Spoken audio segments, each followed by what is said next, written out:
교회론 오늘 세 번째 강의 하겠습니다. 지난번에 첫 번째가 교회가 필요하지 않다라고 생각하는 사람들에 대해서 우리가 좀 반박을 어떻게 할 건가 이렇게 드렸고, 두 번째는 교회의 종류에 대해서 말씀을 드렸어요. 교회의 종류, 교회의 범주. 교회론의 세 번째는요, 교회에 대한 이미지입니다. 이미지들 하나가 아니기 때문에 무슨 뜻인가 하면은 성경은 교회를 설명할 때 그림을 그려준다는 거예요. 그림을. 그래서 하나님이 화가예요. 그걸 아셔야 돼요. 하나님은 페인터. 하나님이 조각가죠. 하나님이 조각가인 것도 분명히 맞는데 하나님은 페인터입니다. 그림을 그려주는 분이에요. 성경에서 그런 그림들을 많이 그려주기 때문에 우리가 성경을 배우게 되면 그림 언어에 익숙해지게 되죠. 자, 그래서 교회 이미지들이 지금 여러 가지인데 오늘 제가 다 한꺼번에 얘기하지 않고 교회 이미지들 중에 오늘 특별히 첫 번째 에베소서 2장으로 한번 가봅시다. 에베소서 2장.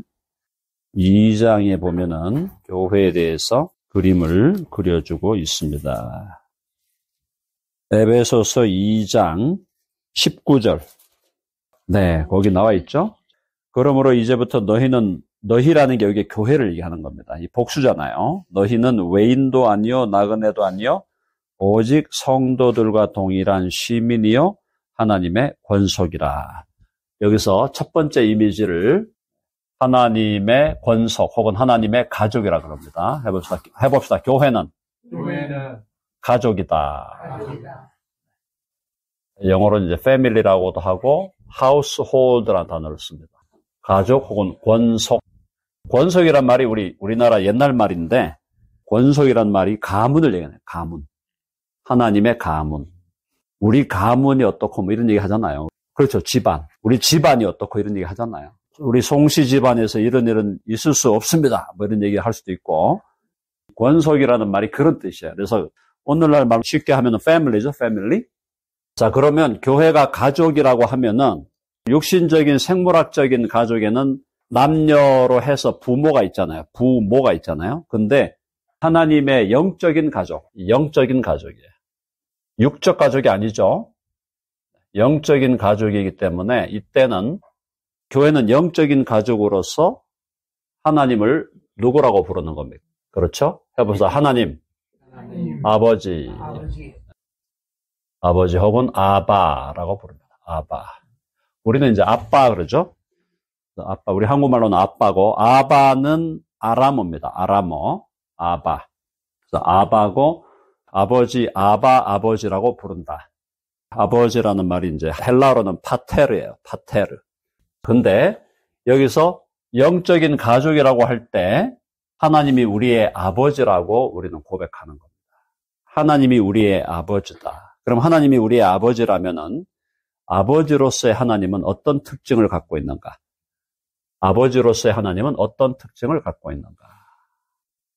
오늘날 아버지의 개념, 아버지의 이미지는 많이 퇴색되어 버렸어요. 퇴색. 진정한 아버지상이 좀 약해져 버렸어요. 그래서 우리가 아버지에 대한 이미지를 몇 가지 우리가 기억해야 됩니다. 아버지는 첫째로요. 아버지라는 말, 성경에서 아버지라는 말을 할 때는 하나님께 우리가 아버지라는 말을 할 때는 아버지는 누구냐? 일단 아버지는 우리의 기원이다. 기원. 혹은 근원이다. 하나님이 우리의 기원이고 근원이다는 얘기는 하나님이 우리를 창조하셨다. 창조주다. 맞죠? 하나님이 우리의 아버지이십니다 할 때는 아버지는 하나님이 우리의 기원이 되신다. 근원이 되신다. 창조주다. 영어로 하면 origin이다. origin. 그 얘기를 하는 거고요.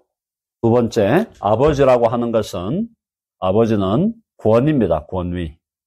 권위가 있는 분이에요. 가정에서 아버지의 권위가 무너지면요. 편할 것 같지만 부정적인 또 영향이 오게 됩니다. 그래서 이 권위, 아버지의 권위가 적절하게 유지되고 지켜져야 되죠. 저게 이제 authority인데 권위가 권위주의가 되면 안 되죠? 권위주의가 되면 안 됩니다. 권위주의는 뭡니까? 권위주의는 무조건 복종이에요. 의견 소통이 없죠? 하라는 대로 해. 말 들어. 왜 말이 많아? 말 안 들어 나가. 이거는 권위주의죠. 그건 진정한 권위가 아닙니다. 진정한 권위는 분명히 권위가 있어요. 분명히 높아요. 높은 권위가 있는데 소통하고 의견을 조율하고 그래서 서로의 마음을 돌아보면서 권위를 행사하는 거예요. 권위와 권위주의는 완전히 다른 개념이다. 그런데 하나님을 우리가 아버지라고 부를 때 아버지는 나를 지으시고 나를 창조하신 분이라는 것과 동시에 나보다 높이 계신 분이다. 나보다 높은 분이다. 그 권위를 인정하라는 거죠. 그 권위를 인정할 때 어떻게 돼요? 인정할 때 우리가 하나님 아버지 앞에서 우리가 머리를 숙일 수가 있는 거죠. 권위를 인정한다는 것은 하나님이 누구냐라는 건데요. 이게 주권자라는 거예요. 주권자. 혹은 통치자. 하나님은 통치하시는 분이다. 하나님은 주권을 가지시고 다스리는 분이다. 이거죠. 그게 권위. 아버지에게는 권위가 있어야 돼요. 기원과 권위가 있고요. 세 번째, 아버지는 또 뭐 하는 분입니까? 아버지는 공급하는 분입니다. 공급자예요. 그래서 우리나라 옛날 말로 밥 먹여주는 사람. 밥 벌어주냐. 밥 벌어서 먹여 살리는. 쉽게 말해서 공급자입니다. provide, provision. 아버지는 공급하시는 분. 하나님 아버지는 우리에게 뭘 공급합니까? 가장 중요한 것이 양식이죠? 양식을 공급하는, 영적인 양식을 공급하는, 필요한 것들을 공급하시는 분. 하나님이 공급하시는 분으로 우리는 하나님을 아버지, 아빠라고 부르는 겁니다. 우리에게 필요한 걸 하나님이 아실까요? 모르실까요? 아시죠? 아시기 때문에 때를 따라 공급하시고 분명히 우리에게 공급함을 넘어서서 우리를 부어주시는 분이죠. 공급자로서의 하나님. 그 다음이 뭐냐? 보호입니다. 보호. 프로텍트죠. 아버지가 울타리를 쳐주죠. 울타리를 쳐주고 그 안에서 보호합니다. 평소에도 보호하지만 이멀전시가 나타났다. 달려가야 되죠. 보호하는 분이에요. 보호자. 우리 병원에 갈 때마다 보호자. 병원에 갈 때 또 학교 들어갈 때 우리 학교 아이들 들어갈 때 parents, 학부모가 되는데 학부모가 된다는 것은 그 어린 아이에 대한 내가 보호자가 된다. 보호자. protect. 공급자. 보호하셨죠? 그러니까 요거 이제 우리가 광야에서 이스라엘 백성들이 광야에서 가나안 땅으로 가는 그 여정 속에서 하나님은 이스라엘 백성을 보호하시기 위해서 뭘 보내셨습니까? 보호하시기 위해서 구름기둥과 불기둥. 구름기둥은 너무 뜨거우니까 해를 가려주는. 그죠? 불기둥은 너무 추우니까 난로 역할을 하는 거예요. 난로 역할. 그러니까 구름기둥은 에어컨이고 불기둥은 난로 역할을 하는 거예요. 히터 역할을 하는 거예요. 그래서 보호하시고 공급하시죠? 만나, 메추라기, 생수 주셨죠? 권위자로 계십니다. 권위자, 예배를 받으시는 분이에요.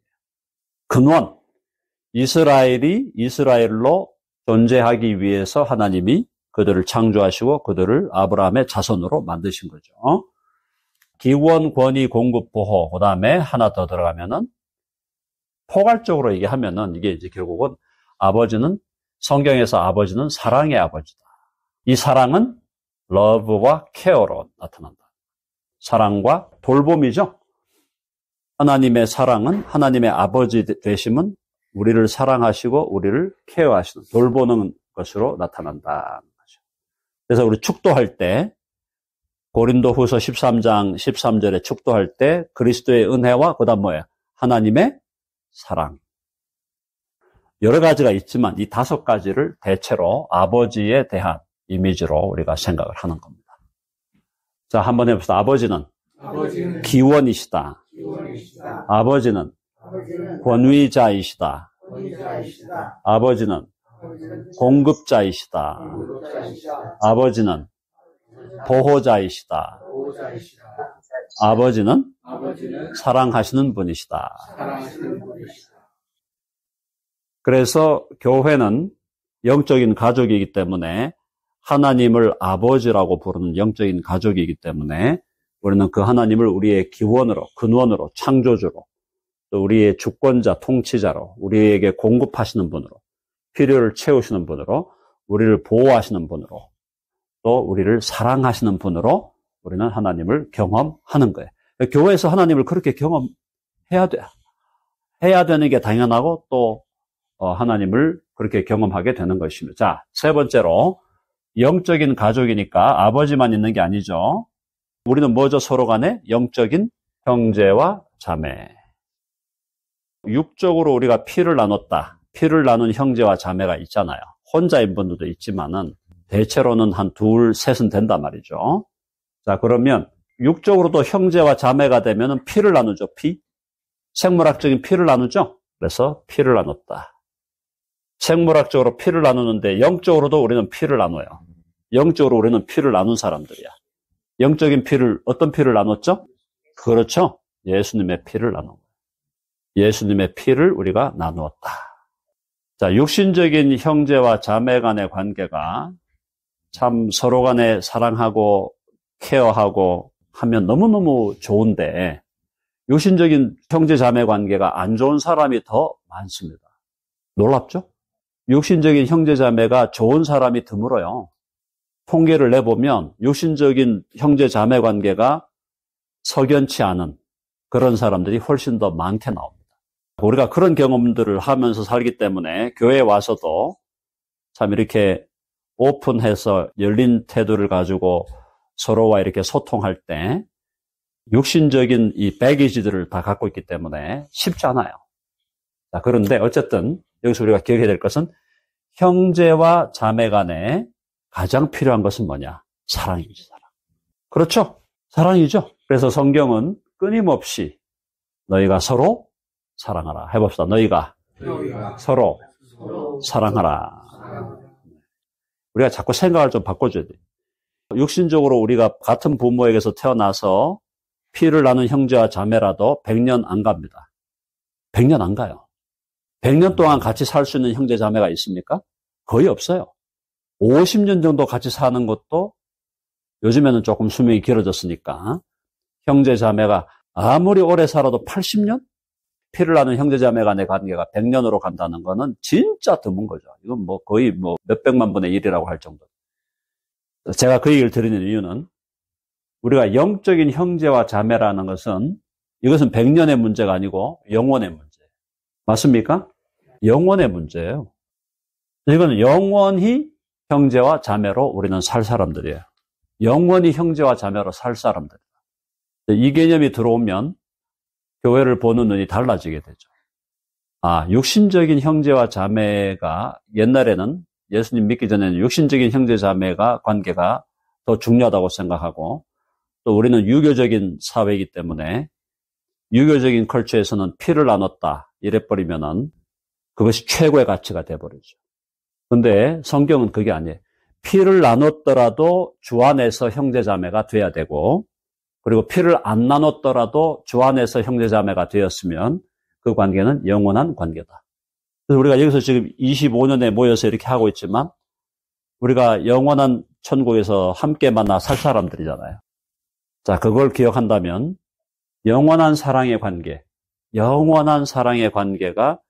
여기서 끝나는 게 아니고 영원으로 이어진다는 걸 우리가 보게 되면 우리가 교회 안에 있는 형제와 자매를 바라볼 때 다른 눈으로 바라보게 되는 겁니다. 저 사람이 나와 함께 영원히 주 안에서 함께 살 사람이다. 근데 이런 개념이 교회 안에 자리를 잘 못 잡습니다. 잘 못 잡는 게 현실이고 또 이런 개념을 교회 안에서 그렇게 잘 강조하지도 않아요. 영적으로 우리가 영원한 가족 관계가 이 교회가 그런 관계라면은 물론 이제 우리가 가치의 우열을 따질 수는 없어요. 육신적인 가족도 너무너무 중요하고 너무너무 절대적인 관계죠. 마찬가지로 영적인 형제와 자매의 관계도 너무너무 절대적인 관계다라는 거. 해봅시다. 우리가 남이가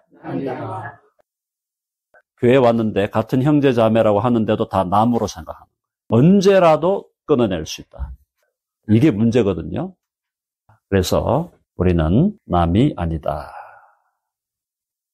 이런 개념이 이 서구 기독교, 특별히 유럽이나 미국 기독교는 유교적 영향이 덜하잖아요. 그러니까 이런 개념이 굉장히 빨리 자리 잡았어요. 미국 컬처나 서구 컬처가 개인주의에 의해서 굉장히 나빠졌죠. 개인주의. 간섭하지 마. None of your business. Mind your own business. 전부 다 나한테 간섭하지 말고 네 일이나 해. 그러니까 자꾸 인디비주얼리즘. 개인주의로 가는 게 이제 특별히 19세기, 20세기로 들어오면서 현대 서구 문화가 개인주의로 가면서 굉장히 많이 망가져 버렸죠. 그런데 원래 기독교의 초창기, 예를 들어서 초창기 교부 시대라든가 초기 종교개혁 이후의 시대의 교회는 우리는 절대 남이 아니고 우리는 영원히 같이 갈 사람들이고 우리는 그리스도의 피를 나눈 사람들이고 라는 의식이 강했기 때문에 그들의 재산을 놔두고 갈 때 어디에 놔두고 갔어요? 다 교회에 맡기고 갔어요. 자, 그것이 저는 뭐 반드시 좋았다라고 생각하지는 않습니다. 왜냐하면은 교회에다가 유산을 남기고 갔는데 그 다음에 가보니까 교회가 어떻게 돼버렸어요? 엉뚱한 교회가 돼버렸어요. 교회가 동성애자를 안수를 주고 동성애자들이 판을 치는 이런 교회가 돼버렸으면은 그때 숭고한 의지로 아름답게 남겼는데 결과적으로는 별로 좋지 않은 결과가 나왔죠. 자, 어쨌든 간에 제가 오늘 강조하고 싶은 것은 뭐냐면 영적인 형제자매라는 이 관계를 주변부적인 관계, 주변적 관계로 봐서는 안 된다는 거예요. 주변적 관계가 아니라 이것이 내 인생에 있어서 핵심적인 관계다. 그리고 더 나아가서 교회라는 관계망이 없이는 나라는 존재가 제대로 존재할 수 없다는 걸 깨달아야 돼요. 그걸 절실하게 알아야 교회가 얼마나 내 인생에 중요한가. 교회라는 이 공동체, 그리고 이 관계망, 이것이 나를 얼마나 힘있게 지탱해 주는가를 알아야 된다. 그래서 남편이 먼저 갈 수도 있고, 아내가 먼저 갈 수도 있고, 자식이 먼저 가기도 합니다. 자, 육체적인 관계가 해체가 된다 할지라도, 영적인 관계, 영적인 가족이 그걸 더 지탱하고 있기 때문에 그 사람의 삶이 파괴되거나 피폐해지지 않는다는 거예요. 그렇게 중요한 교회인데도 사람들은 교회를 우습게 여기고 교회를 함부로 대하고 교회에서 자기 멋대로 하려는 사람들이 너무나 많이 있다. 너무너무 안타까운 일이죠. 그래서 육신적인 피를 나눈 가족관계도 너무너무 중요하지만 사실은 영적인 그리스도의 피를 나눈 이 가족은 본질적으로 더 중요하다. 여러분 아시겠죠? 그래서 오늘 제가 여기까지만 얘기할게요. 우리가 영적인 형제와 자매이기 때문에 정말 이 관계망이 우리가 서로에게 사랑으로 대하는 것도 중요하고 더 본질적으로 들어가면은 이 영적 가족, 영적 관계망이 없이는 내가 나로서 제대로 기능할 수 없다는 걸 인정하셔야 된다. 우리 모두가 그렇게 인정할 때 우리는 교회를 다른 눈으로 바라보게 된다라는 겁니다. 일단 여기서 교회가 가족이다라는 개념을 오늘 첫 번째로 봤고 내일은 또 다른 개념으로 보도록 하겠습니다.